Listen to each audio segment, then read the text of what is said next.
السلام علیکم ورحمۃ اللہ وبرکاتہ۔ آج کا موضوع میاں بیوی اور گھریلو جھگڑے۔ صبح ہی صبح میاں بیوی کا خوب جھگڑا ہو گیا۔ بیگم صاحبہ غضبناک ہو کر بولی، بس بہت کر لیا برداشت، اب میں مزید 1 منٹ بھی تمہارے ساتھ نہیں رہ سکتی۔ میاں جی بھی طیش میں تھے اور بولے، میں بھی تمہاری شکل دیکھ دیکھ کر تنگ آ چکا ہوں، دفتر سے واپس آؤں تو مجھے نظر نہ آنا گھر میں۔ اٹھاؤ اپنا ٹین ڈبہ اور نکلو یہاں سے۔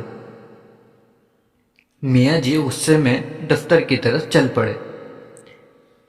بیگم صاحبہ نے اپنی ماں کو فون کیا اور بتلایا کہ وہ سب کچھ چھوڑ چھاڑ کر بچوں سمیت اپنے گھر واپس آ رہی ہے، اب مزید نہیں رہ سکتی اس جہنم میں۔ ماں نے کہا، انسان کی بچی بن جا، آرام سے وہیں پر بیٹھ، تیری بڑی بہن بھی اپنے میاں سے لڑ کر آئی تھی اور اسی ضد میں طلاق لے کر بیٹھی ہوئی ہے، اب تو نے بھی وہی ڈرامے شروع کر دیے۔ خبردار جو ادھر کی طرف قدم رکھا تو صلح کر لو اپنے میاں سے، اب وہ اتنا بھی برا نہیں ہے۔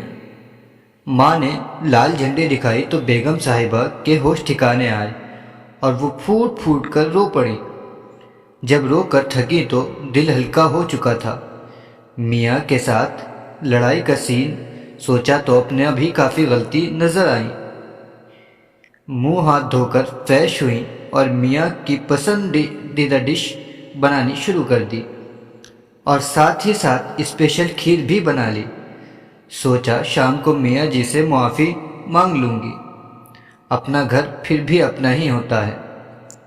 شام کو میاں جی گھر آئے تو بیگم نے ان کا اچھے طریقے سے استقبال کیا، جیسے صبح کچھ بھی نہ ہوا ہو۔ میاں جی کو بھی خوشگوار حیرت ہوئی۔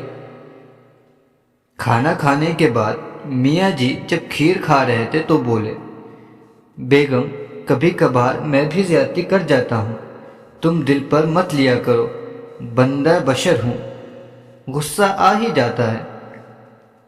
میاں جی بیگم کا شکر گزار ہو رہے تھے اور بیگم صاحبہ دل ہی دل میں اپنی ماں کو دعائیں دے رہی تھی، ورنہ تو جذباتی فیصلے نے گھر تباہ کر دینا تھا۔ اگر والدین اپنی شادی شدہ اولاد کی ہر جائز ناجائز بات کو سپورٹ کرنا بند کر دیں تو 90% گھر بگڑنے سے بچ جاتے ہیں۔ اللہ حافظ۔